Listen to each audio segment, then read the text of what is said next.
We need to have an administration of the oath of office for our temporary or interim fire chief meeting. Luckily have the oath with me this time. If you want to come on over. Sure. Let's do it. Let's see where we can kind of begin. You look good right here in this corner. Right here is good. All right. So first off, congratulations. Thank you. And obviously the paper will be here for you as well. So if you would please repeat after me. All right, You should do so. I place it on the Bible. I, and state your name, Nathaniel Bailey, do solemnly swear do solemnly swear that I will support the Constitution of the United States that I will support the Constitution of the United States and the Constitution and laws of the state of Arizona, and the Constitution and laws of the state of Arizona. that I will bear true faith I will bear true faith and allegiance to the same, and allegiance to the same, and defend them against all enemies, and defend them against all enemies, and domestic, foreign and domestic. and that I will faithfully and impartially I will faithfully and impartially discharge the duties of the office of fire chief discharge the duties of the office of fire chief of the Copper Canyon Fire and Medical District of the Copper Canyon Fire and Medical District according to the best of my ability, according to the best of my ability, so help me. so help me God. Congratulations. Thank you, sir. And you should. You got it? You hear Facebook yet? One more. All right, I got business to attend to, chief. Usually I'm taking All right, so today's meeting is specifically set like our monthly meeting as well as our public budget hearing. We're gonna have a presentation on our proposed fiscal year 2023-24 budget. And I will allow, Sarah, yeah, so not Gabe, Sarah to discuss any of that. We do have a copy of that in the packet. And there are copies. And there are all copies up there, and this is the revised budget since the last time we spoke on the changes we needed to make. Thank you. Perfect. Good afternoon, members of the board. In your board packet, you will find the 2024 fiscal year budget.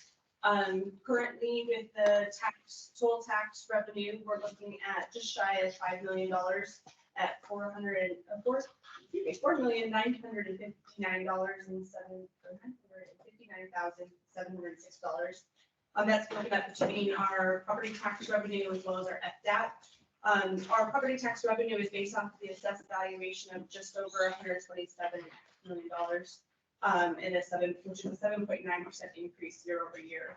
And then also using the tax rate at the max of the 3.5. In addition, we have our non-tax levy revenues.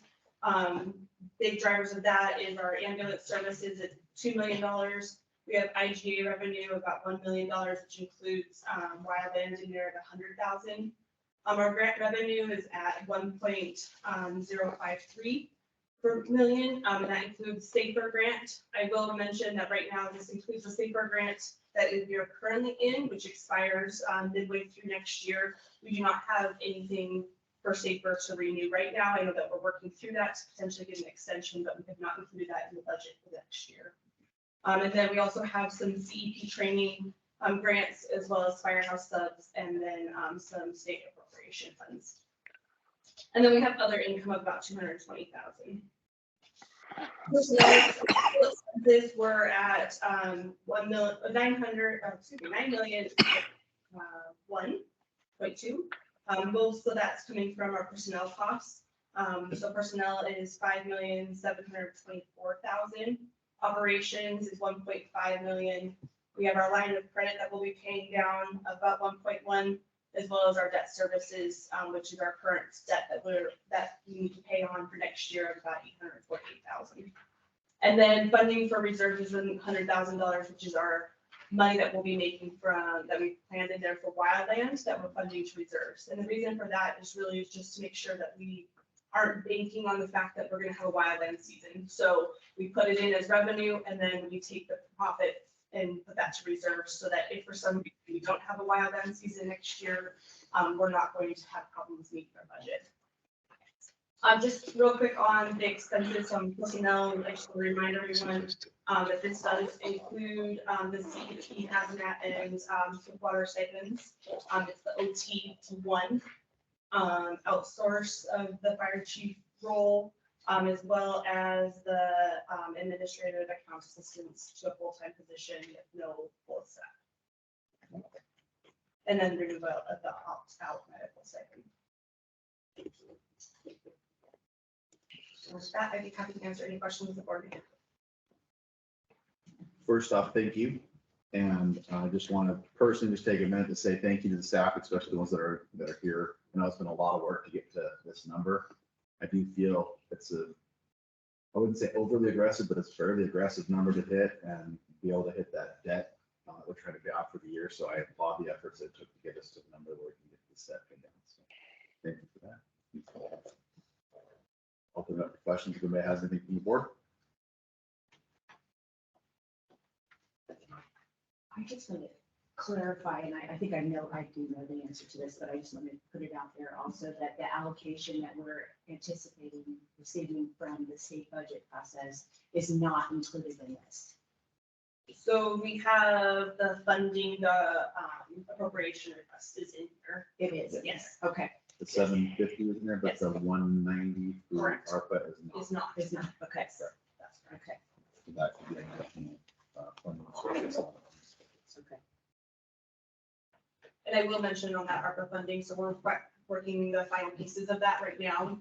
Actually, I was just talking to Chief about it. So we should have that to be able to submit to the Industrial Commission here early for next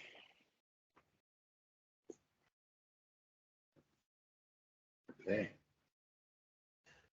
So at this point, what we'd like to do is open the public hearing, which is a requirement for us to do so. So let me hit that agenda item and speak it correctly. So we've had our presentation of the proposed fiscal year budget, a quick brief question and answer opportunity available, but I do want to open the public hearing for proposed fiscal year 2023-24 budget, which will allow individuals from staff as well as the public to speak or have any questions answered they may have. A couple of rules real quick, the rules of order. Any individual that would like to make comments shall first give their name as a requirement for an official record in public hearing as it's being made. It is not necessary to be a supporter or an opponent for any individual item, but someone can speak on anything they'd like. It is not necessary, anyone disputing, anyone disrupting the proceedings may be subjected to removal from the meeting. And these rules are intended just to promote an orderly system of holding the public hearing and not to give any one person or give everyone a person to chance to be heard. So with that being said, I would like to open up the floor right now for anybody that would like to speak in the public on the budget process. Go ahead, Jenna. I'm Jenna Daniel. I'm president of the Beaver Creek Community Association. I live in Rimmer. I had a couple of questions. The first one is the 750,000 and the approximately 190,000 from ARPA. When those are received, will they immediately go toward paying off the Chase loan, which may become the Outback County loan? Is that, are they directed, targeted for that? I get asked that a lot. I'm sorry, Jen. Ben got kicked out. I just want to make sure, so to make sure you can admit if he needs to be admitted. He's still in there. So just to clarify, your question was the $190,000. 750,000. Once they are received from the state, will they go directly toward paying off debt?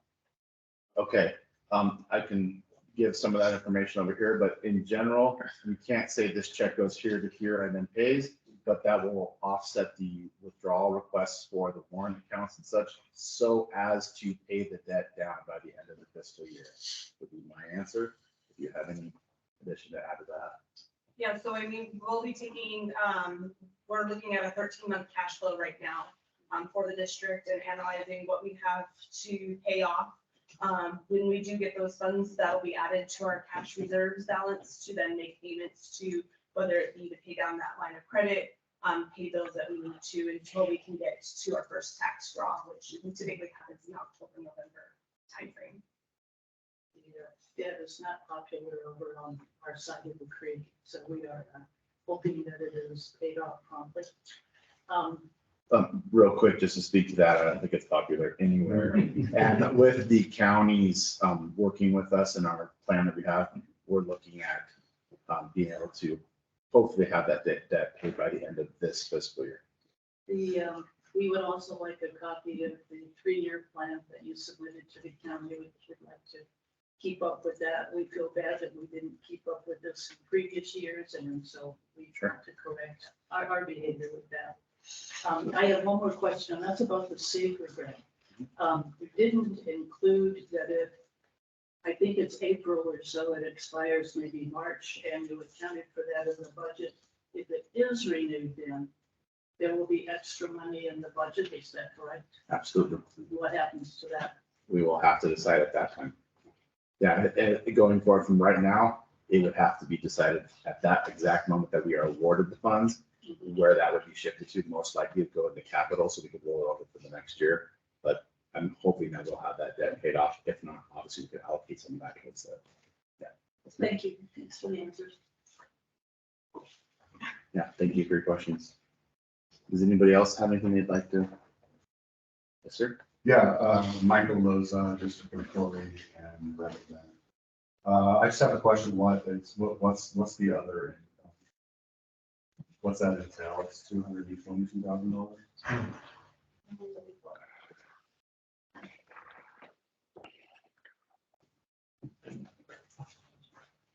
I believe that most of that has to do with the smart and safe funds. So that is the Prop 207 money that we get for the sales tax, as well as we have some, some lease revenue that we get. But the predominant factor of that is the smart and safe funds. Yeah, and I had the breakdown from the other packet. Basically, that's showing it's going to be 130,000 from the smart and safe.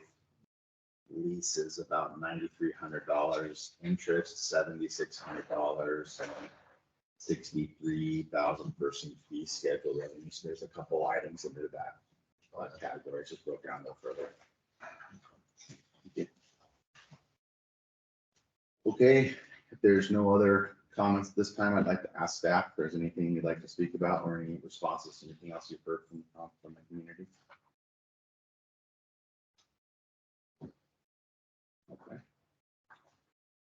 All right, at this time, I'm going to close the public hearing for the proposed year 2023-24, and then we need to move on to discussion, possible action, possible approval of the resolution 2023-012, approval of the fiscal year 2023-24 budget, including the current salary scale that's included. Would anybody like to make a motion for that? I'll make a motion that we approve resolution 2023-12 fiscal year 2023-2024 budget adoption. No second. At this time, I'd like to open it up for any further discussion on that one. My only thing on this point is just, again, looking forward to starting the new year with what I consider a fresh slate with a good set of books and a positive outlook in this simple month. Don't forget to ask Ed, just in case. Ed, I'm sorry, I want to make sure that you're still on and you can hear us, and if you have anything to add, you are available to. Yes, I can hear you. Can you hear me? Yes, sir. Thank you. All right, I'd like to vote. We're gonna do it by roll call. We'll go ahead and make sure that we get Ed in there, so I don't miss it for sure. But I'd like to take a vote at this time. If you are in favor, please say so. And do you mind calling that for us? John. We'll start with, I'll just call it out. John. Okay, Healy? I was like. Four. Yeah. Or Ed? 4. I vote for it. The only vote not cast is for Jenny, and she is not with us today. It passes 4. All righty. Moving on to the regular business meeting, right? Yep. Okay. I will open up for this as public comments for anything else. Anybody else has anything to say for regular meeting items? I have something to say, but you have you're going to discuss where to hold future meetings. Should I wait till that topic comes up? If you'd like to speak about it now, you're more than welcome to, but I can also address it then if you'd like. Either way. We have a good meeting room over in Vermont. We passed a bond, it's a community bond, and it's a school board room. It's available for community meetings. It has very nice seating for the board. It has a nice projector for visuals. It has nice seating for the admin personnel. Very, very comfortable. I think it would be very appropriate to use. I'm authorized to, the superintendent says it's available most days and times. Wednesdays are not the best because that's the day they hold their IEP meetings, but it's available most of the rest of the time. So you could, might want to take a look at it. I imagine most of you have not been in it. We use it frequently in our area. We do a lot of our organizational meetings. So so if you'd like to, at some point, I can give the chief the superintendent's phone number and we can talk about it.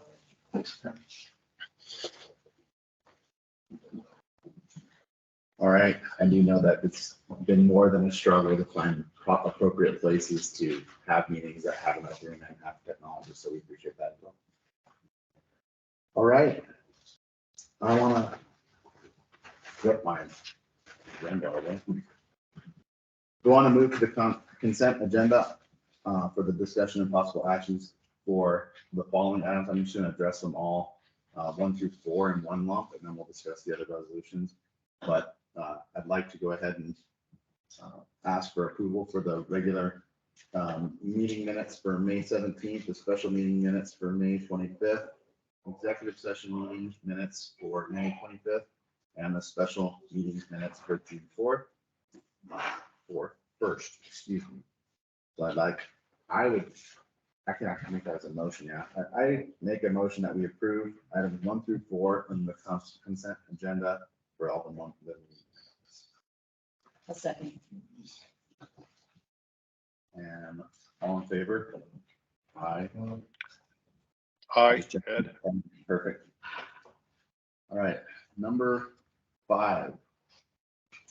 The resolution 2023-03, or excuse me, 013, changing of county check signers. Let me just get the right. This time it's just removing Chief Keller as a signer with the bank and adding, make sure I get it right. And we're going to be adding intern Chief Nate Bailey. Okay. So Copper Canyon Fire Medical District County General Fund account number 6067240 has Fire Chief Terry Keller listed as the signer. We're going to have him removed, and we're going to add intern Chief Nate Bailey for the signing for the same account 6067240-500. And that will be moving forward as of today. Any discussion? Clarification? Okay, so I'll make a motion that we go ahead and approve resolution 2023-013, allowing us to remove Chief Keller as a signer and add Nate Bailey to the district county general fund account. And then all in favor? Aye, Ed G. Thank you. The next agenda item is the resolution 2023-014. And again, this is the same idea, just updating the Copper Canyon Fire and Medical Bank account signer names for the national bank account. And this is again removing Chief Keller as the listed signature signer and adding intern Fire Chief Nate Bailey. And I'm not going to read the account numbers, but the account numbers that are there as listed.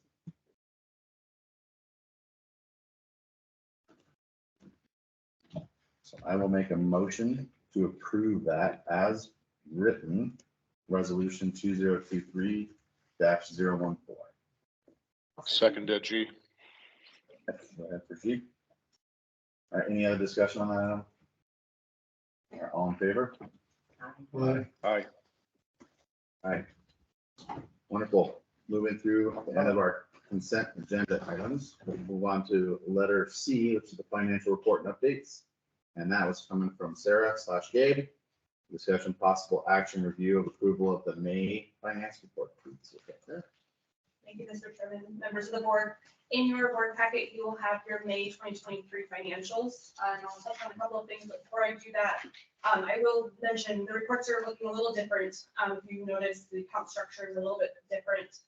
We are in the process of changing account mappings to make it so that we can talk about kind of grouping of costs. So you have your buildings and land, your vehicles and equipment, your managerial type costs, any training type costs. And so we had to start that in the early part of June timeframe. So when we ran your May reports, you're kind of starting to see that structure. So that is why those reports, the structure is a little bit different than what you've seen in the past. But all the data is still there. But going through for our May numbers for revenue, we were at 495,000, which was under budget by 48,000. Tax revenue was under budget just shy of about $6,000. And that's predominantly when we get to the year-to-date number, you'll see that's really just driven based off of collecting more tax revenue earlier in the year than we have historically. And so that's how we budget that. Wildland revenue is down 34,000, as well as grant revenue is down by $63,000. However, ambulance revenue is over budget for the month by 56,000. Total expenses for May were $537,000, which is under budget by $104,000. Personnel costs are under budget by about $40,000. Vehicle equipment and maintenance is under budget by about $11,000. And then also with that lower grant revenue, you're seeing corresponding grant expenditures also being down from the budget, which is about $48,000. Year-to-date revenue, we're at $8,454,000, which is over budget by $106,000. Tax revenue is over budget by $53,000, which again is driven by timing of collections. So when we budget, plan the budget monthly, we look at a 3-year average of how much we've historically collected for property tax revenue. And so when we see variances in that, it's really just driven based off of collecting more or less than what we have historically done for that month. But right now we're collecting faster than we have historically. Non-tax levy revenue, we're at just over $4 million, which is over budget by $53,000. That's predominantly driven by the property sale that happened earlier in the year, offset by lower ambulance revenue and grant revenue. Total expenses are at $8,344,566, which is under budget by $109,000. And again, that's driven based off of the fact that we have lower grant revenue, therefore we have lower expenses for grants. And then we do have a little bit of increased cost for overtime to support operations earlier in the year. And then finally, just to look at our cash balance. So cash less the PSPRS contingency reserve fund is at $653,774 at the end of May, which is $145,000 more than this time last year. But it is down from month over month by 48,000. And then the line of credit is at the 1.5. And with that, I'd be happy to answer any questions the board may have. Quick question, on the expenses, that's under budget by 109, is that because we haven't been invoiced, or are we just controlling our expenses better? So, Director B, that's a great question. So based off of what we've seen, as we're analyzing the APs that we're going through, we don't see any costs that we're missing. So it's just a factor of us managing costs. But in addition, the big driver of that year-to-date underspend is really driven by the grants. So while we don't have grant expense, then therefore we don't have the grant revenue. So that's why you're seeing kind of the lower grant revenue and then also that lower grant expense. Great, thank you. By the way, this is Ed G for the record.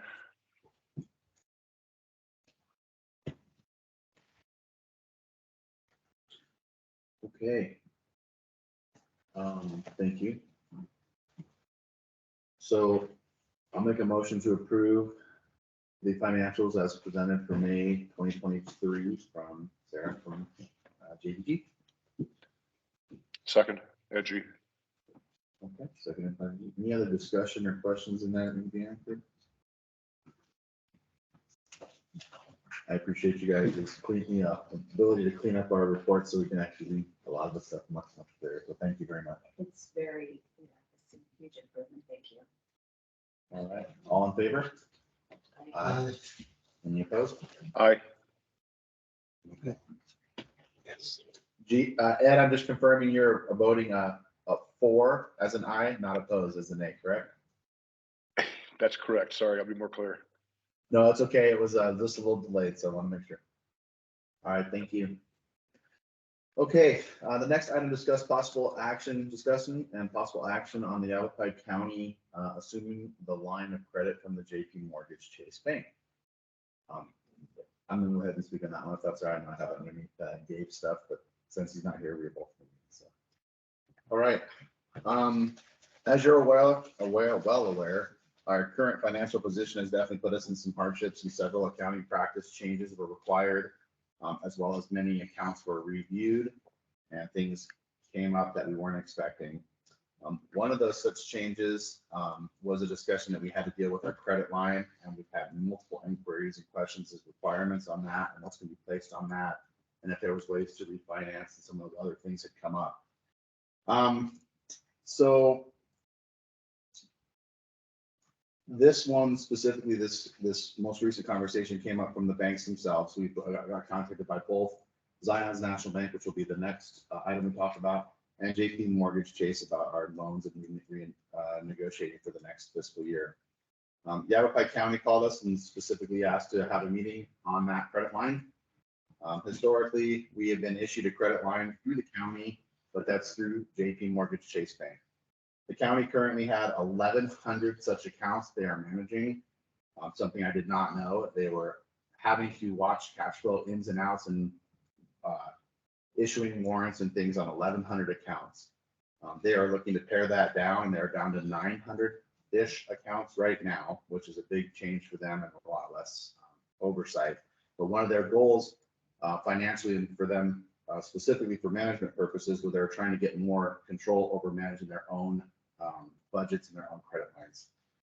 So looking at this opportunity, the county approached us as a fire district, one of many that have been discussed through Yavapai County, to restructure their debt. The county does have some opportunities for investment. They discuss investing. When they get their money returned to them, it's usually about 5% in investment. When they spend it, they get about a 5% return. When we borrow money, it's between 8 and 9% right now. So because of that, there's an opportunity here for some savings to be passed on to the fire district, as well as the county to be in charge of those credit lines specifically. They're the ones that give us the line. They're the ones that give us the warrant accounts. They already manage our funds. They know what our cash flow is, and they're able to track all of our expenditures, which they are doing currently through Chase, making the money for receiving that interest. So they're getting 0, Chase is getting 8.25, and they're doing the management work anyhow. That being said, we had a great meeting with Chip Davis, County Treasurer, James Gregory, County Supervisor, and also Mari Thompson, the County Manager. And what they proposed to us was that the Yavapai County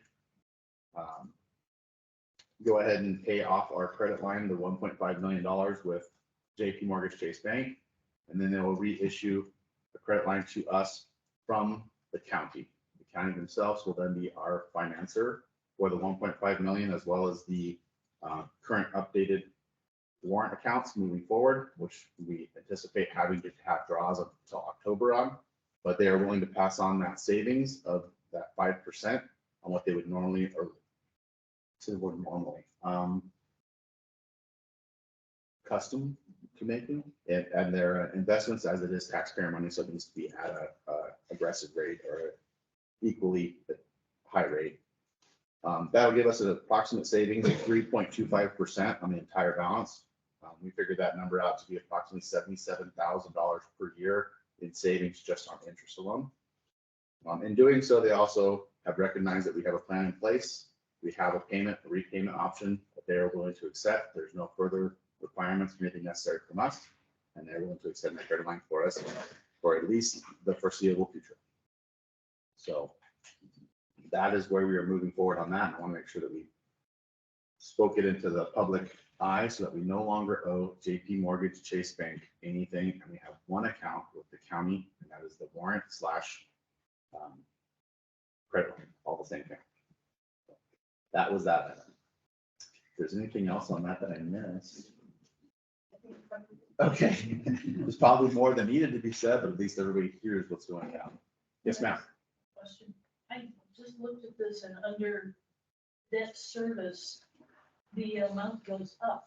I was thinking it would be going down, so just wanting an explanation of that. Say that one more time. Debt service, it's, under expenses, it's the last item, Mhm. and I'm reading across, and it goes up each year.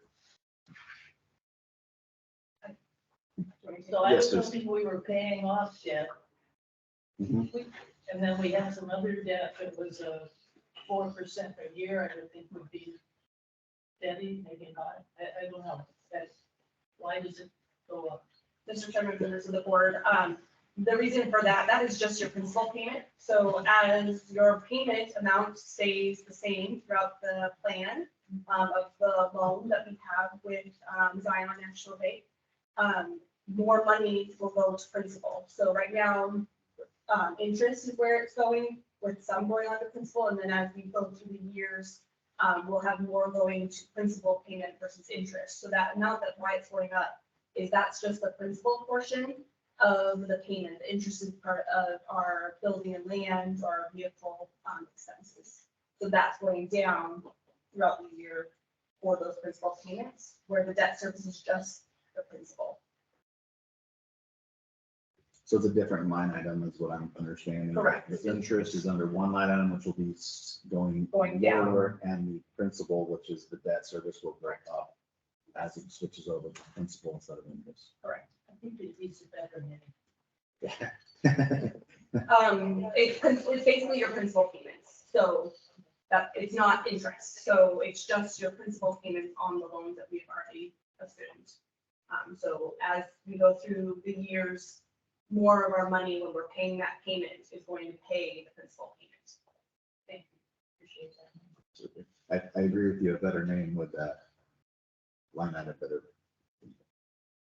So if there's any other question, there's nothing that needs to be voted on, any action taken, it's just merely noted and made into public that the payments go the same place, the reporting goes the same place, we just no longer have JP Mortgage. On that same note, moving on to number 3, there was discussion of possible action clarification of the payment schedule for Zion's Bank and the Cherry Creek Station. Specifically, a few months back, we actually, another thing that was triggered in all this reworking of budgets and processes is Zion's National Bank reached out to us to ask us to make sure we were able to make our obligations for our payment for the new station. Part of that was a discussion as to where the funding would be coming from, how the county works. They're not real familiar on dealing with negatives, especially when you have a warrant account. So there was a discussion made there. We have reaffirmed our commitment to Zion's National Bank and we'll continue making our payments as we have in the past on time. The inquiry originally started with a request to move the payment date from August, which is right in the middle between our 2 draws, one of the worst times budget wise to have money available to make that payment, to later in the year. And it was memorialized in one of our board meetings that Zion's had that conversation with us and they were agreeable to that change.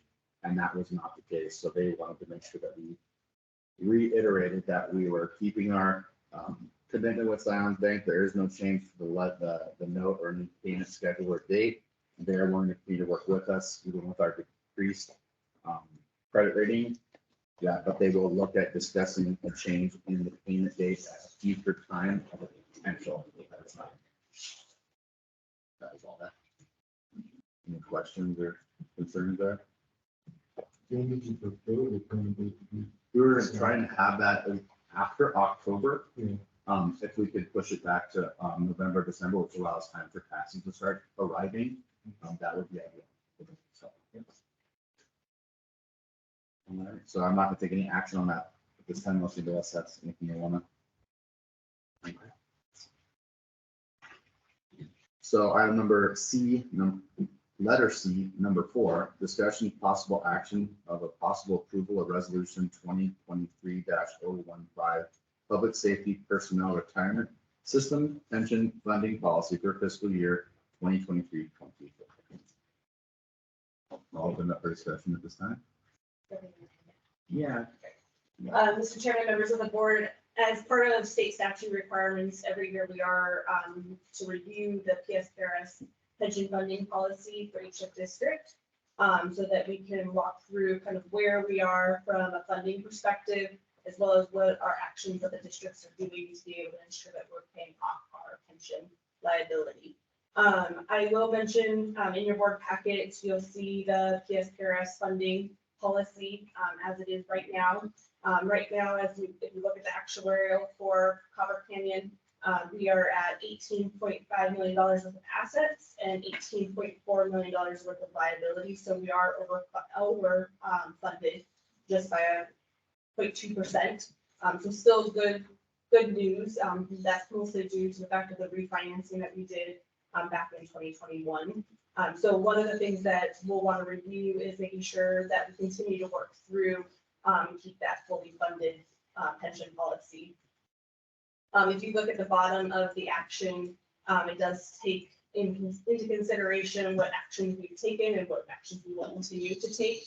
Obviously, the big one is maintaining the ARC or the annual payments contributions that we need to continue to do through the operating revenue. So that's part of our budget that we see when we do our PSPRS retirement funds. In addition, I mentioned the COP that we did for the pension refinancing back in August of 2021, and we'll continue to work through that. And then obviously we're looking through it when we do our budget, and we look to make sure that we've got a good comparison between our actual expenditures. And if we have enough money to pay into excess, we can take that determination at that time. But this is just done every year. We need to review it, make sure that there's no additional changes, so that we can submit it to the PSPRS group. Thank you.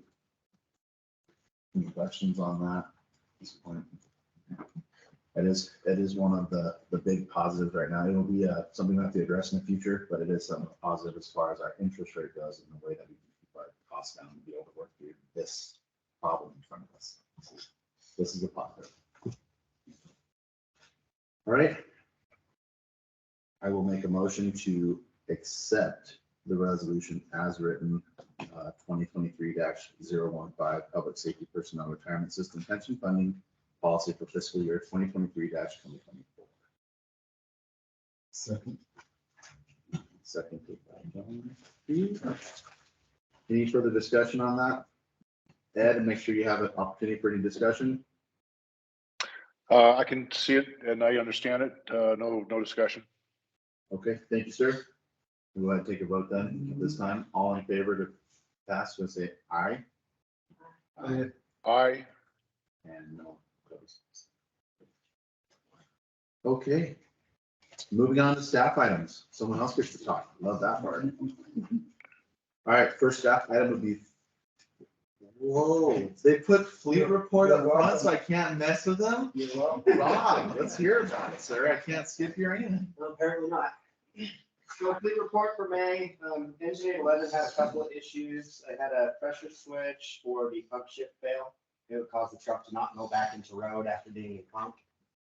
Additionally, the coolant level sensor failed, which caused a short in the 5-volt supply circuit, and it actually put the truck in a 5-mile-an-hour limp mode because of a coolant sensor. Ambulance 831 developed a wobble. This was kind of a battle. It went to Tire Pro a handful of times. I looked at it several times. All ended up being a bad tire, which was kind of my thought from the beginning, but it's fixed. It's back in service. It actually got put back in service on the 14th of this month. Ambulance 813, I repaired the headlight wiring and I had a NOx sensor fail. Got that replaced. Engine 826, AC was recharged. The primer pump diaphragm was removed and replaced.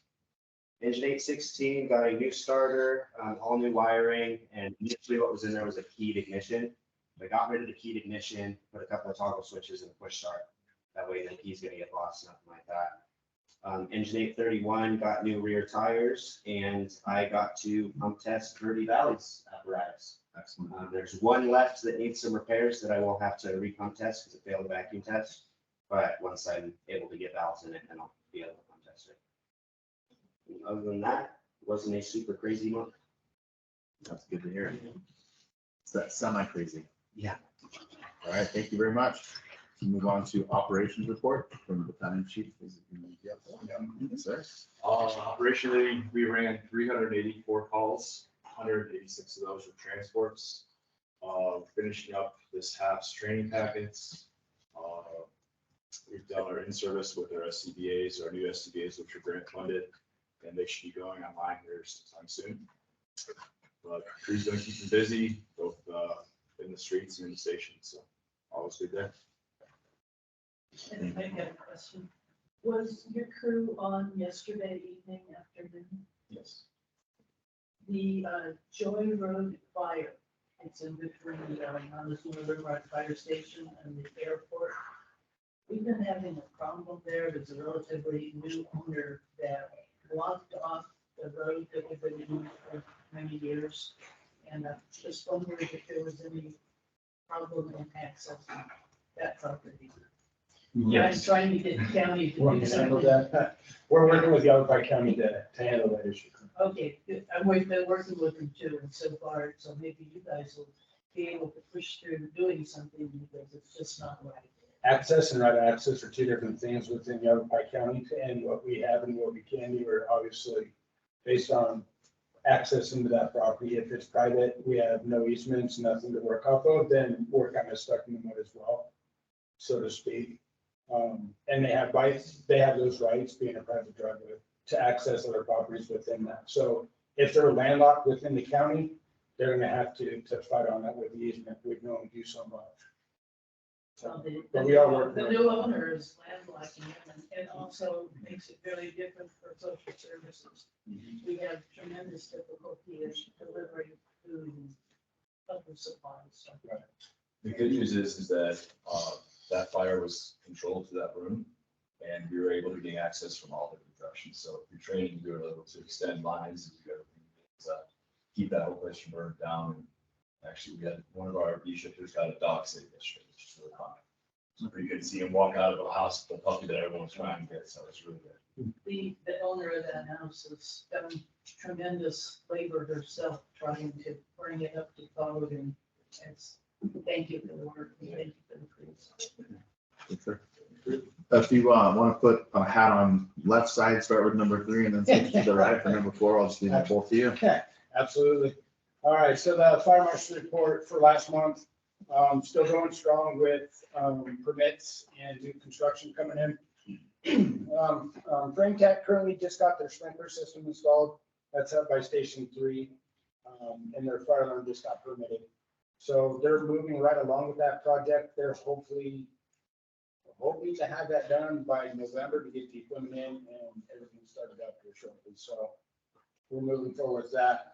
Sonoa Mall, i.e. Alchemiska Development, they're 90%. They want to get a temporary use permit started through the town so they can start working in that building. They're adding a couple other things like a tasting room. Not open to the public, unfortunately, but that's part of their business plan. So there's more stuff coming. Sycamore Vista, we're in phase 2 of their development standard reviews. That's going to be the apartment complexes and the single-story homes on the south end of that project off of Homestead. They're jamming forward. And I don't know if you saw it in the paper or not, they're awarded $3 million for each project through the state. It is state funded for housing, so they're working through that. So grading and drainage will be coming next. They have fire fields and everything in that area already, so we're good to go there. Highview, our Highway 260 project, they opened up the Zane Gray RV boat storage that is currently open, and now people are able to store their stuff there. Their next plan of action is to do the mini storage right behind. So there's multiple projects within that planned area development, and so it's moving forward. WSP drywall, they're still working under construction on Boyles Drive. Within that area, there's multiple lots going up for sale, and have sold. So multiple people are going in there building sale buildings and bringing in their business. So it's a good thing for us.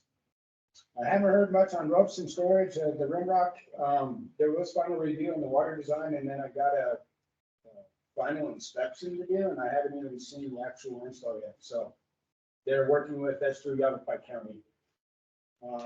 What else? APS is jamming up by Station 3. That substation's coming in.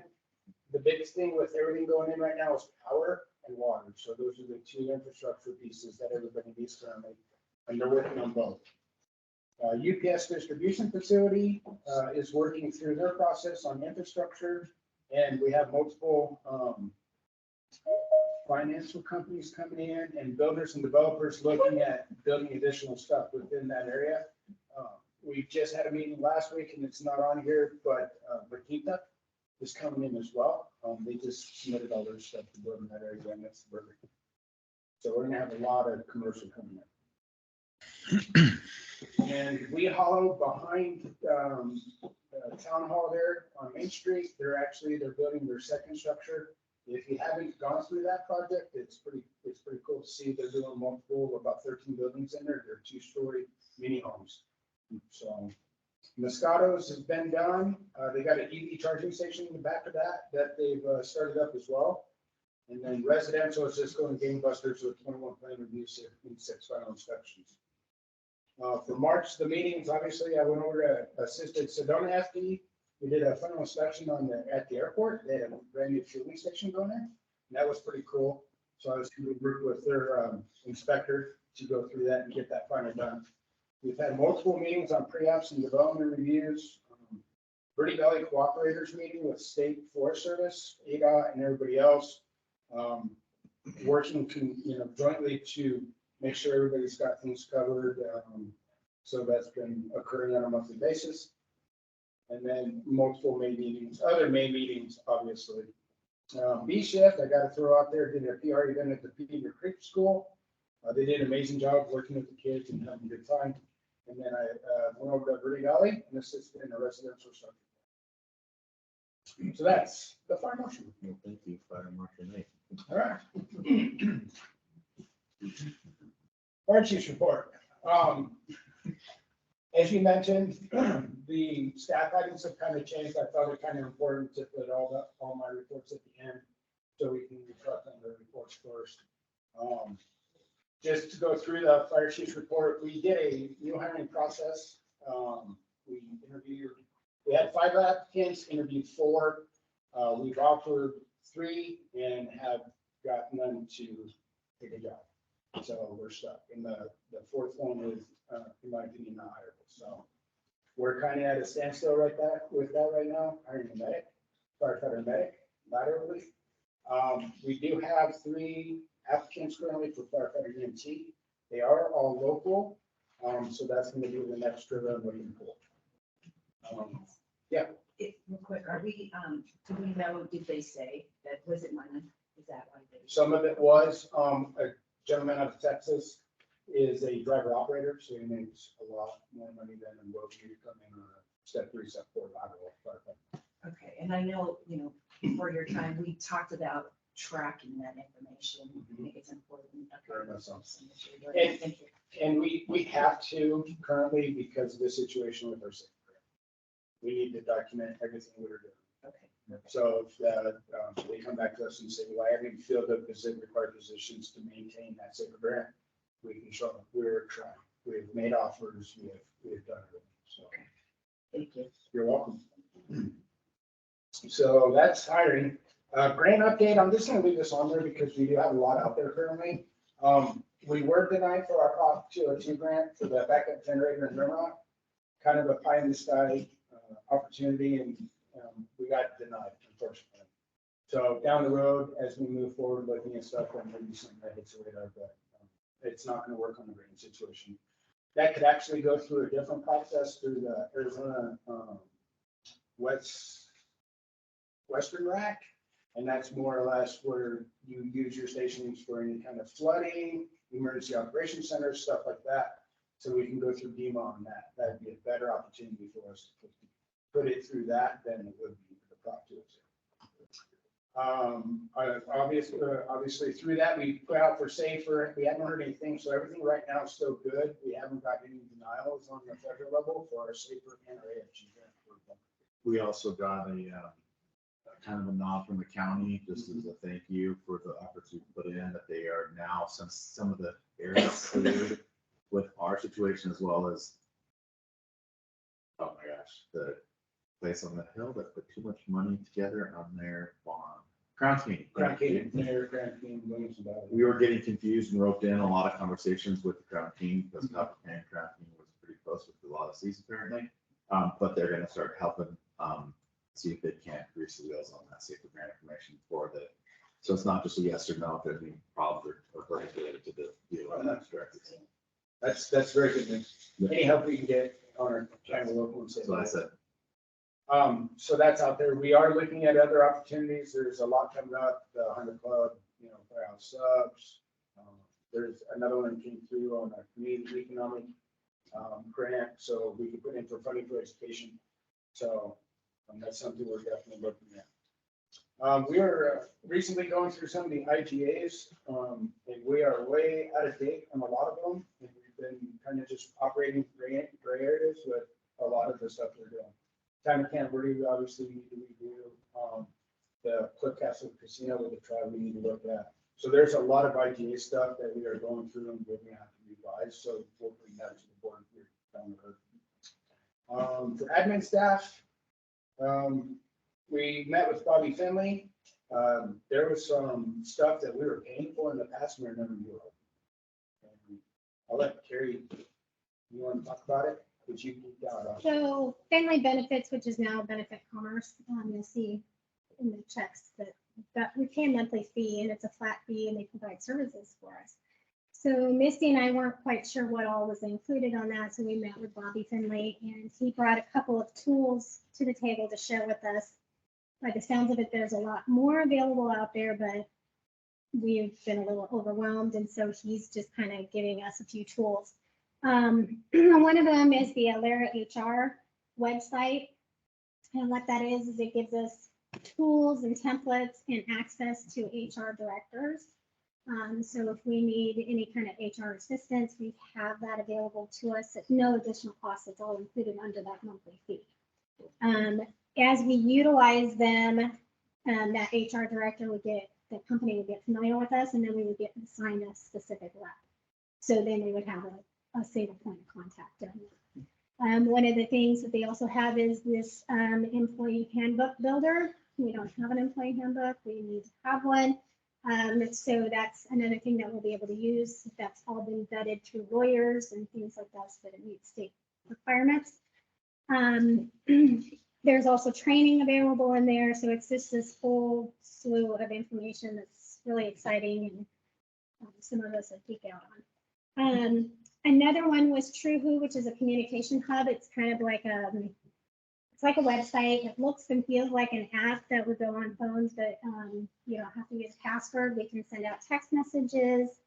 We can have basically like a website that they can have access, immediate access to the employee handbook. It's kind of like a network, only it's out there and easily accessible. We have tracking on that, ways that we can send out acknowledgements. So if somebody goes out on workers' compensation, we can send them the policy, all the different things that they need to acknowledge that they have to go through for that process. And seeing it's like FMLA, that sort of thing.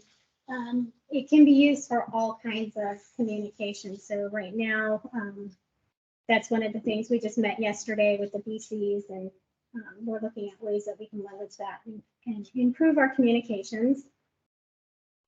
So those are two things, and again, they're already included in that monthly fee, so it's no additional cost. It's just going to take a little legwork to get them up and running. Did I also hear there was some fees and things we were paying for that we found that we don't no longer have to pay for? I don't know about that. I think this was fees we're paying for and we never paid for. Okay. So we've been paying these monthly additional fees, and it was brought to previous staff, but there's no deal. Which to me is, in hindsight, it's crazy because there's so much stuff. Yeah. So many stuff. Okay. So Again, Carrie's been working on that. She's working on a new website.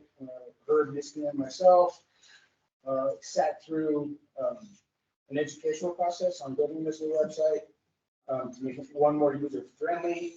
We have within our grants, we have the civil liberties section we got to follow, which means we have to have Google Translate for our website. We got to have how we handle any civil issues outside of operations. So there's a bunch of stuff that we need to have on the website to meet our federal grant stuff. So Carrie's been working on that diligently. So more to come on that. And I know we've had several website revisions, so hopefully we get it done and taken care of. Bills.com has been set up. So we are rolling that on that, and that's great. Makes it easy for us to look at what's coming in, what's going out. It gives us obviously a little more control on the approval things. And then we talked about the PSPRS stuff coming through. The deferred compensation plan, if you were Arizona State Retirement from the PSPRS, and you were participating in ASR's 457 plan, that is no longer effective or available. PSPRS does have the 457 plan you have to go into to make it compliant with state law. So there's the ARS 8-867 or 876 that requires us to have a deferred comp plan to be available to our PSPRS members. So that's taken care of as well. So Nationwide is handling that and managing that. Operations, potential for overtime training with DSFM on the patrol burning golf course. I'm working with Captain Haas out of A shift and DSFM on doing a burn at Lake Montezuma over in Rima. There's a new owner of the old golf course. There's a bunch of stuff they're trying to get taken care of and cleaned up to make it usable and feasible for the community. They want to fill that lake back up, but they can't do that until we get all this taken care of and managed. We just went into stage 1 fire restrictions today. So the state doesn't have to follow those rules. They can start their own burn plans and do everything they want to do. The other side of that is me being a little more cautious about wanting to do that with the current state that we're in. So we are working with the owner of that property in the state to manage that, and we may just push that back until end of July. So I have a comment here.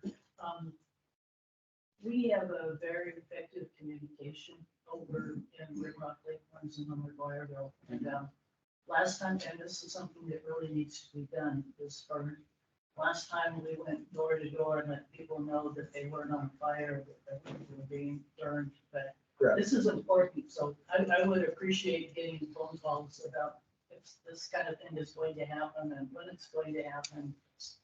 People have concerns. absolutely, and that's part of our plan is to do notification to the community before, hopefully three weeks in advance, so we can really start pushing that out to everybody so they don't think their whole community's going down.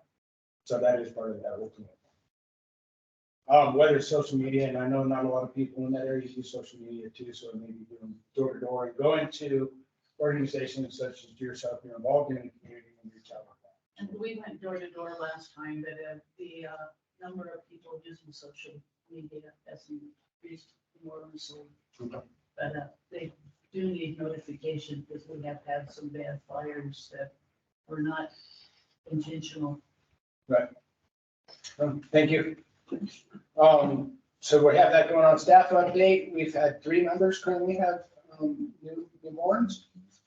Gabe, John Gable, Tyler Zonico, and Taylor Matthew.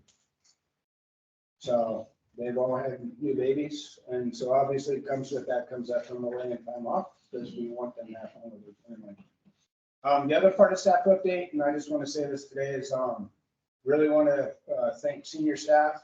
And I'm talking folks who have been here 15 plus years.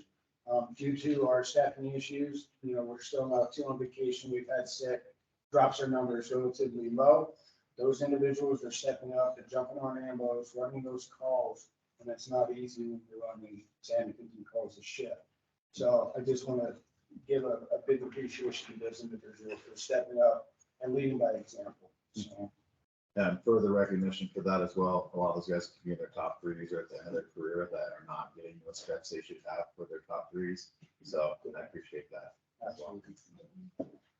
Obviously on there was AFTA's coming up, July 11th through the 14th. You all were involved in that. We have Arizona Fire School coming up September. And then this Friday, I put out a mass email to everybody on staff as well as the board with the 10-year anniversary event. Just having a thing over in next month, just to keep you informed, we are keeping a running tally of how much we are burning out Station 83. I want to kind of have some good solid numbers, so next month will be our 6-month mark from the first of the year till now. So I have those numbers for you, just to give you an idea of what we're looking at on staffing. And then we've had multiple wildland call-outs for apparatus. We have not been able to fill much of that. And I think that's it. One more thing, and then I apologize. Arizona Department of Health Services, they do have a proposed ground ambulance draft, which is called Article 9, 10, and 11.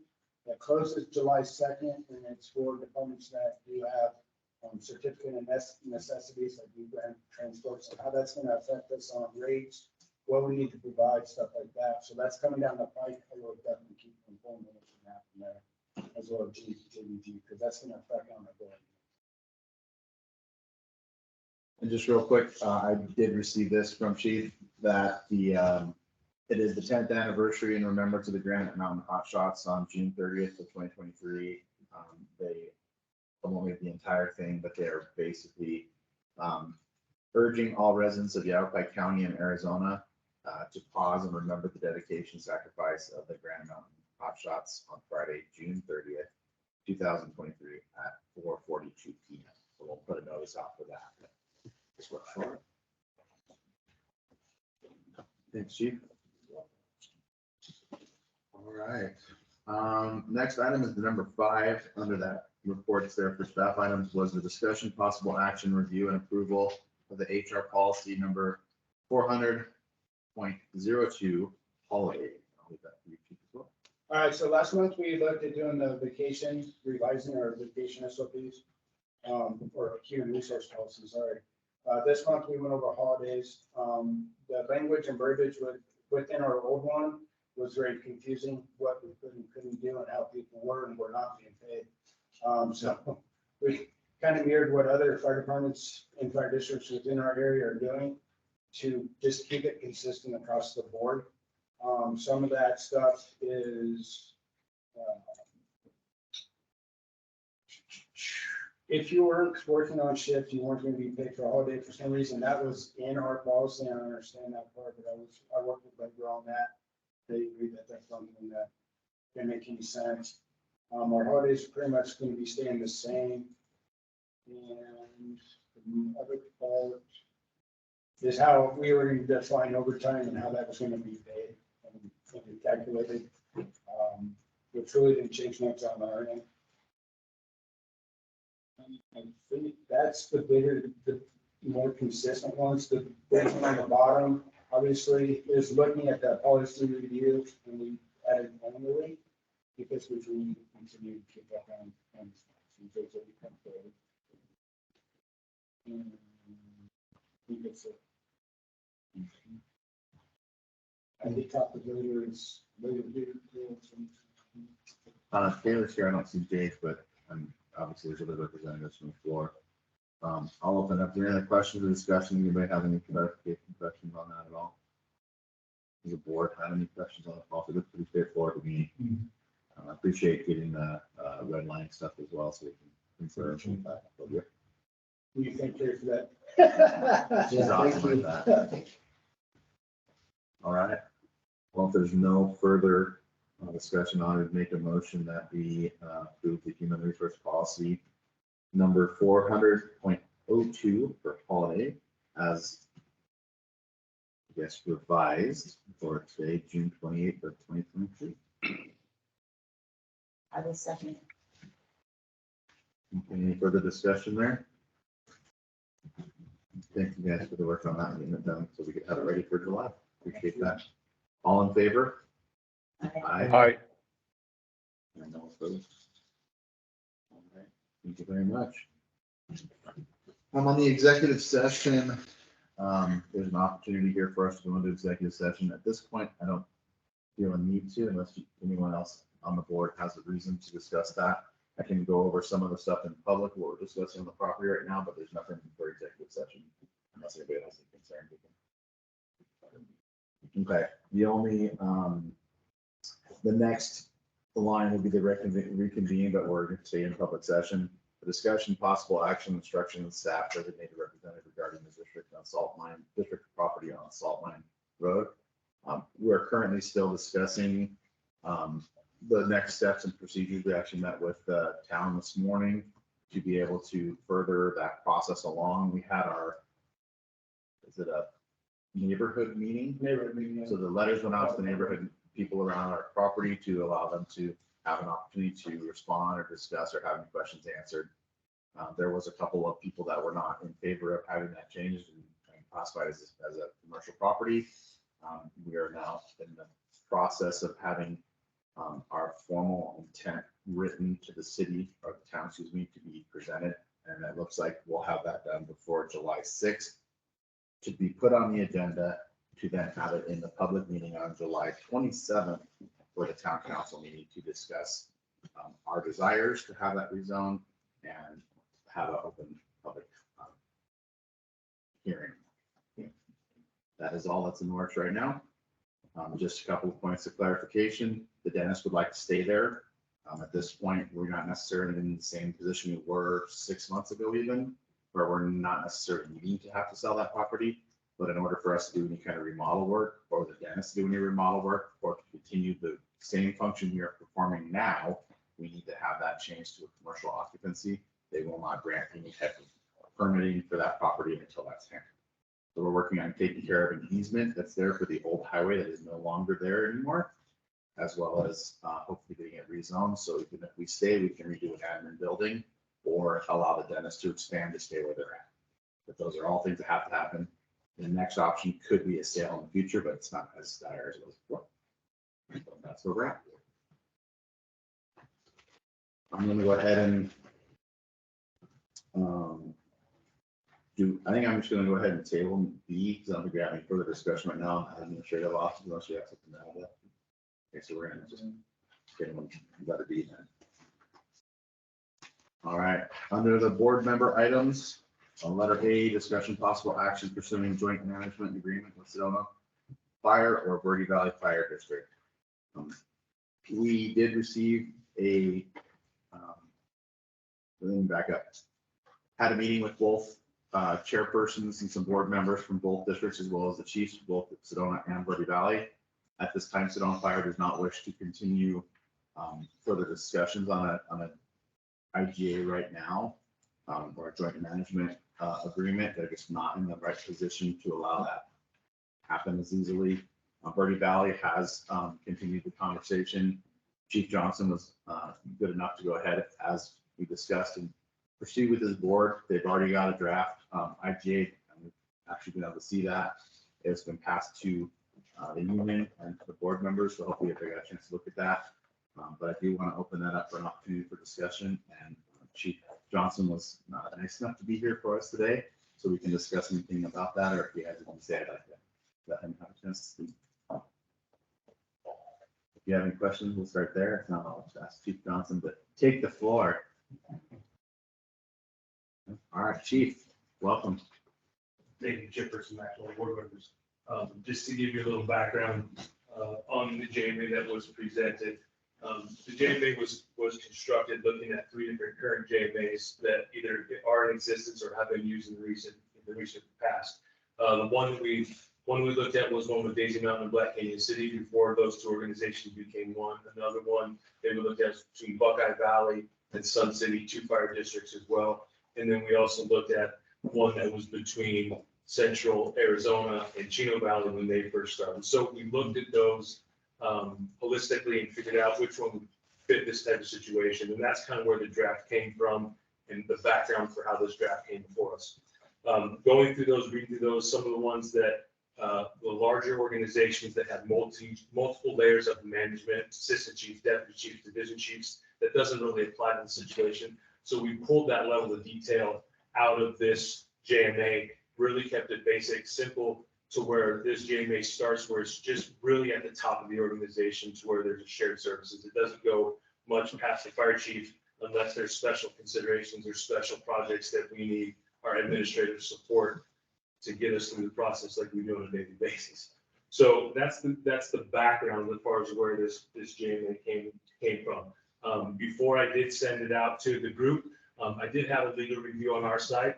We use Nick Cornelius, who does a lot of fire district work in the state. I actually used him at Daisy Mountain and Verde Valley, started using him for a lot of our processes. We have multiple lawyers that we use. We don't just use one just because we want expertise on different areas. So he has reviewed this. He provided some of his feedback and some of his comments as well. So going forward, what we want to do is the goal of this is to start by having a lot of transparency, right? There's nothing that's hidden in here. That's why this draft was provided to the labor group at Verde Valley. It was provided to the board, fire board last night at our board meeting at Verde Valley. It was provided to the labor group at Copper Canyon, the administration, as well as the board chair, because this needs to be a collective process and it needs to be a team process. And that's actually even written into this agreement to where it's not just me. We're going to create a team to work together because that's the way I like to operate, and that's the way I think we can be more effective going forward. So that's the background behind this. As far as the technical writing in this, I don't think we need to go through for time's sake, line by line. There have been some questions that I've received, not only from our side, as far as my labor group and as well as my administrative staff. And I've also received some dialogue from Chief Bailey as well as the labor representatives of Copper Canyon. And we can talk through what some of those questions were. And Carrie was nice enough to send me some comments as well today. Some things that we need to probably clean up, that just understanding the intent behind them, making sure everybody's operating on the same page. A little bit of further history too. I felt it was important that we had Chief Johnson here to speak today. I know that initially there was, going back a few months, there was this feeling like, why is Chief Johnson here talking to us? And again, reiterating the fact that we were in a position 6 months ago, 8 months ago, the county was dictating how we were to proceed. And one of those things was for Chief Johnson to be able to do some evaluations of our district, come up with a plan, discuss the way moving forward, when they were told to then absorb our district. That was not Chief Johnson, that was the county. Luckily, we're not in that position any longer. So now it's a much better position where we can actually discuss how we want this to look. So I applaud the efforts from Verde Valley's willingness to assist us in the situation and for us to move forward together where it's not a forced situation where we can look at how we can be mutually beneficial to each other. The county has large, lofty goals on how to help our area unify in communication and training in a lot of different areas.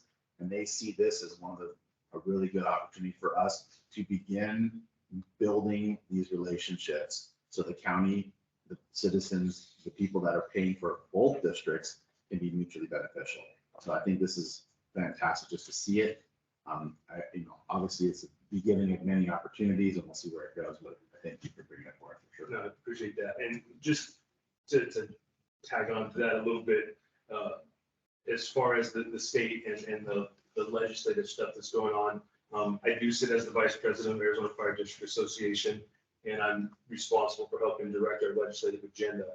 And these types of processes are going to be coming to the forefront, not only in next year, but in years to come as we kind of revamp our legislative agenda, because fire districts, for the most part, have been fairly unsuccessful in the legislative process. Our taxing structure, our special taxing district structure is antiquated. It needs to be revamped, but our message isn't getting through. So we need to take this kind of at a grassroots level and start changing our focus, working with our county supervisors, working with our county administrators, working with county finance to be able to change the narrative.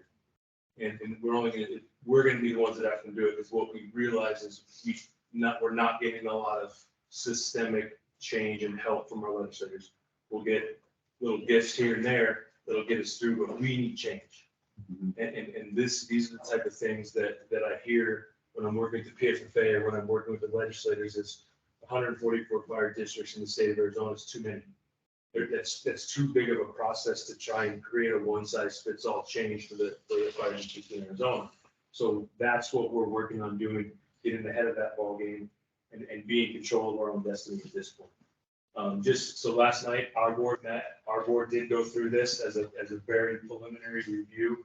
Our board last night took a motion to allow the fire chief and our board chair, who's here tonight, Robert Brummett, to begin working with the Copper Canyon representatives if they choose to move forward with this process.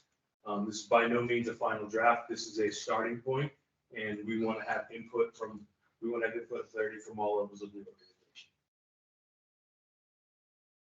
I have a question. Absolutely. So how can we be looped in? I know you just mentioned that there were already some comments and some questions Yes. from both Verde Valley staff and from Copper Canyon staff. Yes. So I, for one, would like to be part of that communication and would like to hear what those are. And if Carrie's tracking those, I mean, if they're going to be sent out on a routine basis, how will we handle that? There were three, and I can run them Okay. right now if you're really quick. So the first one is in the jointly VFD and Copper Canyon mutually agree to, and it would be number 5. And number 5 says the fire chief shall have the authority to commit staff to work on products. I'm getting my eyes checked, just so you guys know, because my vision has gone here in the past year. To work to produce areas that are deemed mutually beneficial to both parties, right? So what that does, there was a little bit of concern with that. We're already doing that. We're doing that with fleet. We're doing that with training. We're doing that with fire inspectors. This just provides us language to continue that process, knowing that there's potential for having leadership, the same leadership under both organizations. So that's really what this does. And then it gives us the opportunity, if we see something that's mutually beneficial to both organizations, we can have staff work on it. So that's what that really clarifies. The other one had to do with the section on vehicles. There's a section as far as Verde Valley still providing a vehicle for the chief to use, and the cost for that vehicle would be split, less listed in Article A in the back and Attachment A in the back. But then it also talks about another vehicle for Copper Canyon in the Attachment A, in the last section, the Attachment A. So that needs some clarity. Fortunately, Carrie brought that to our attention. The purpose for that agreement, that section at the bottom of Exhibit A, was to have, if the chief's vehicle is down for maintenance, it's out of service, to have another vehicle available to use for meetings. Because typically, if we attend state or regional meetings, we'll be representing both entities together. So we have that vehicle available. The other thing that if for some reason, because this profession, we never know where the next day is going to take us. Sometimes we have meetings that are further away, out of state. So if there's a specific meeting that has to do with Copper Canyon directly, that I'm representing Copper Canyon specifically, especially if I'm driving to Tucson or somewhere out of state, that there's an ability to have a vehicle that's on Copper Canyon's fleet, that we're not using all of just Verde Valley's fleet. So that's the intent behind that. And I think between Carrie and myself and the legal teams, we can clean that language up. Those were the big issues that we received so far. The other questions that we had from our board last night had to do with Exhibit A. And Exhibit A is really for clarity for Copper Canyon Board and for administrative for the Verde Valley Board and our administration. Because that talks about, obviously, what's built in the budget from JVG is that $50,000 of shared services. And what that talks about is how those payments will be made to Verde Valley, but it also talks about there would be some administrative costs that are built into this that are just costs of doing business and how those will be split. The remaining funds that are out of that 50,000, that will be between the Verde Valley Fire Board and myself as far as what percentage of that funds they want given to just the Verde Valley for time that would potentially pull me away from full-time duties at Verde Valley, but then also there'll be a percentage for extra time because I realized that this would be over and above my normal working hours for a little bit of compensation for extra hours work. So that part of the agreement, you'll get a copy of it, so you understand it for clarity and transparency, but most of exhibit A will be worked out between myself and the breakout.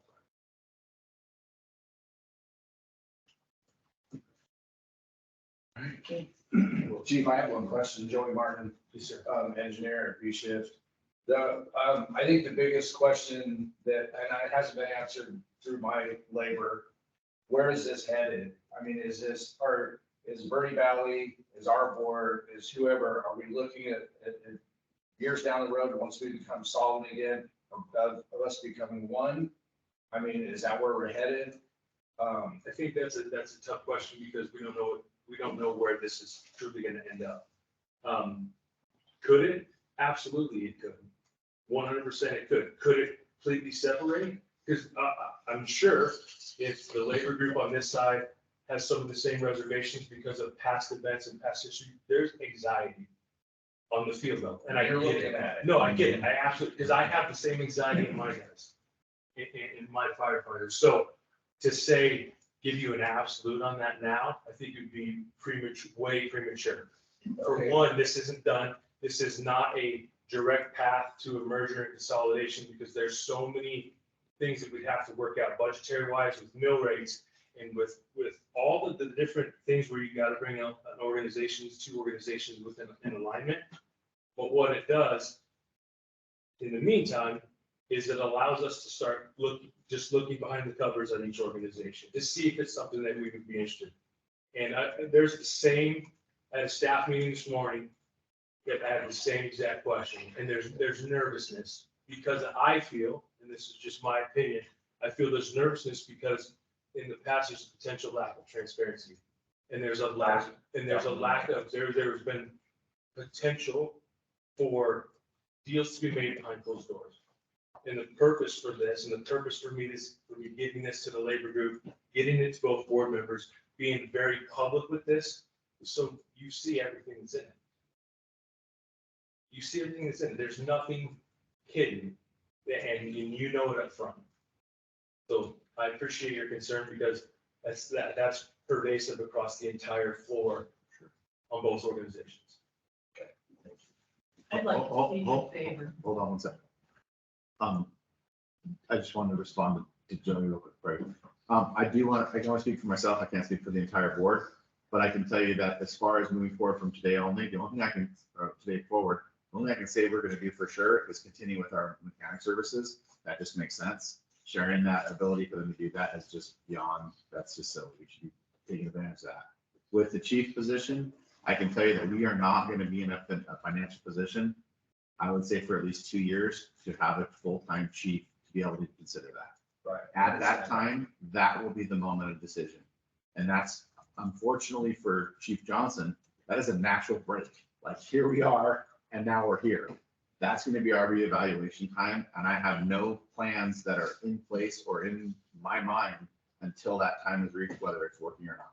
And if it's not working out for us, or if we have a better option, we're going to explore it at that time. So that's what I can tell you from me personally. And I appreciate that, and I hope you can understand my anxiety on it, because I was one of the original 6 that was hired here. And I'm getting ready to walk out the door 3 years from now. And I want to make sure that these guys have the same career path that I did. Yes. Well, let's hope it's not the same. A little more streamlined. Especially over the last 10 years. And we had that same conversation this morning in our staff meeting, as leadership with the board and with the fire chief's position. My job is to handle day to day, but my job is also to be looking 10 years down the road. Where are our threat assessments 10 years down the road? Because just because we hired Brian Burke in the past year, I owe it to him to make sure he has a career that he can sit on until he's ready to retire. So we have to take that mentality in leadership. We have to. We can't look day to day. We need to address day to day, but we need to be looking at where our obstacles are going to be, where our threats are going to be 5-10 years down the road. That's where you've got to have leadership that can speak to not only today's issues, but understand what's going on at the state level, what's going on at the national level, to be able to speak from the kitchen table to the congressional offices. And explain that and articulate it to the field in a way that they understand how it affects them on a daily And without a crystal ball, the state could very easily be saying Yavapai County is under one district. Figure that out. No, I So, understand that. so we're gonna, by the time we get to this conversation, this will be a consolidation conversation for potentially the entire Verde Valley, potentially regionally. This is not just us and Verde Valley. This is a bigger conversation. There's a lot of conversations going, this is not the meeting forum, Yes. but Right. we can have those. 100%. We can have those in the basic. And I'm open for them. Thanks, Chief. I'll get back to Janet. I'll put this. I put comment, I think it was 2018, the Camp Verde Fire First Responders came over in mass to our school district, to our cafetorium, and they wanted to combine. They told us we needed to do this. So and it didn't turn out well for Beaver Creek. And I don't want to hurt their feelings about that, but it hasn't. It's been a disaster. I went over a couple of months ago to meet with the chief and his admin assistant, and they showed me their books, which in fact are up on their website. And it's incredibly well managed or financed. I'm thinking, why didn't this happen to us? I don't know, but moving forward in any direction, I'd like to keep emotions out of it and just be objective and look at the information and make a decision that's good for all of us. And then not just, oh, I don't want change, or I do want change. And from our side of the creek, almost any change is better, so we have to get our emotions in check. But anyway, I think this is a positive step, something that needs to be done for 2 years. And I'm hoping it will go further, but see how it plays out. But I would like it to be based on information that applies to everybody and not just, like I said, emotion. I see a lot of things decided on emotion and it doesn't go well.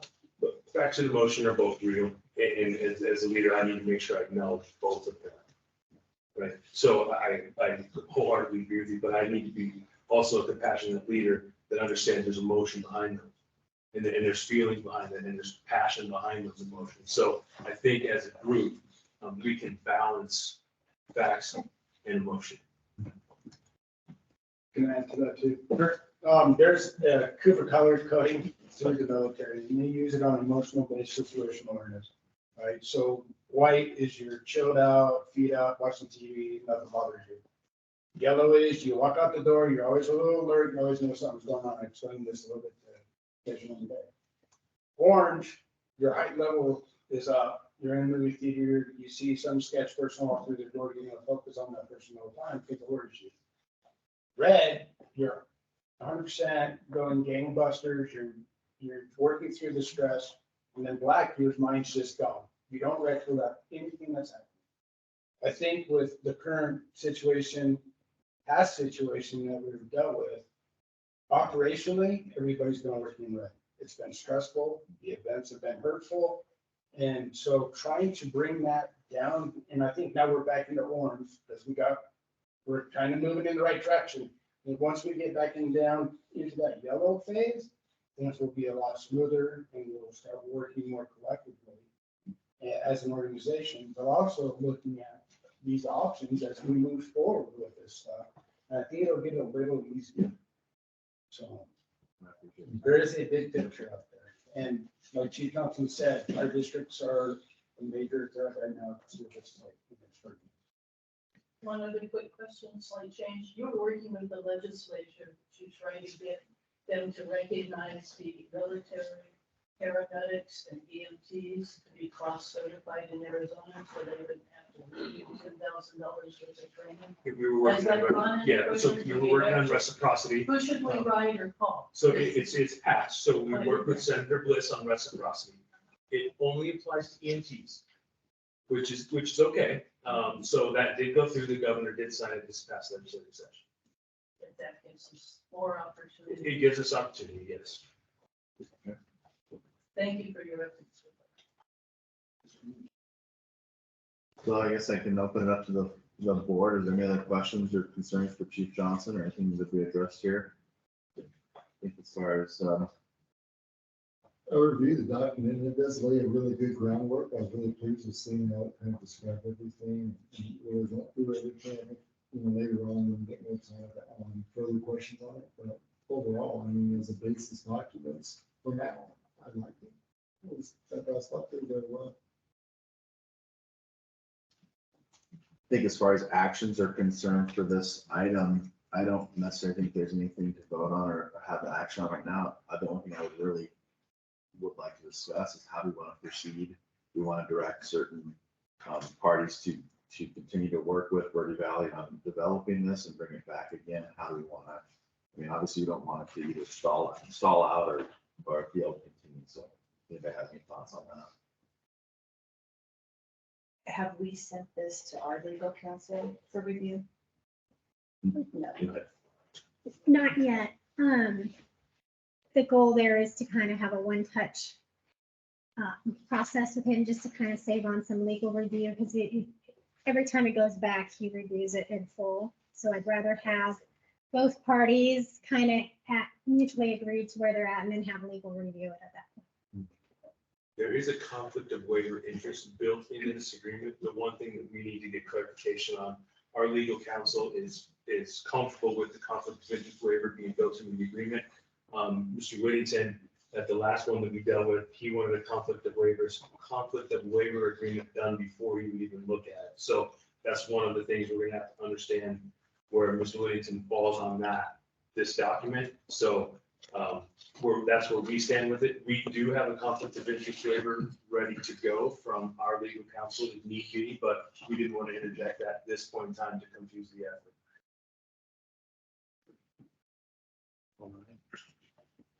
Well, I'm happy to continue working with Chief Johnson and at least Rob, as far as chairman's concerned, to just have the address issues as they come up, deal with some of the language stuff, bring back a second or third draft that will then disseminate through the board if there's any other questions before we bring it up again. And once that's developed, we can then proceed with legal before we even bring it back to the floor for another discussion on it. If that's okay to do. I don't want to speak for Chief Bailey, but I know we can make ourselves available offline for individual discussions with board members, if that helps. Yeah, perfect. And my questions I can remember. So, And we'll keep communications with the floor, or through the union chain with Jake, and then we can pass it on to the trustees if there's any other concerns or bring them up the other direction. So that's all I have for that one. Thank you, Chief. Thank you. So just to clarify, you guys are all in agreement that you are going to work with Verde Valley's chairperson and Danny Johnson And Chief Bailey, and Chief. correct. And we will keep the normal flow of communication through the floor and through it first. So. Yep. Okay, I just want to make sure. Yes, ma'am. Thank you. All right. Last item to discuss, we discussed some possible action on regarding our day of the week and time for the monthly board meetings. If there's any other discussion there, if we decided on dates. So I think last meeting, we just decided to make sure that everybody is still okay with the dates we picked before. And if there's any changes, we could discuss them now.